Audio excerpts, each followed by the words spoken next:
Welcome to the adventure spot. We're on Icebreaker, Woohoo! SeaWorld Orlando. About to transition over on this track. Kind of exciting. Because Pantheon, they don't... Yeah, they don't do this. I mean, the track moves, but you don't move with Right. it. Here we go.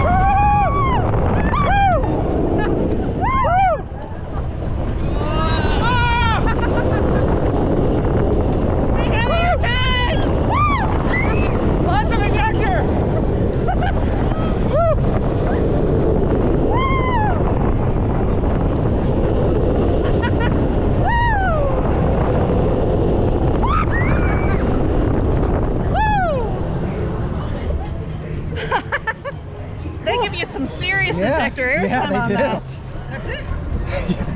It's a short ride, but they pack a bunch in. All right, I think we're gonna go in the back row next. Because I've heard it's the best. So we'll see. Yep. All right. Thanks for watching and stay tuned for more from the adventure spot.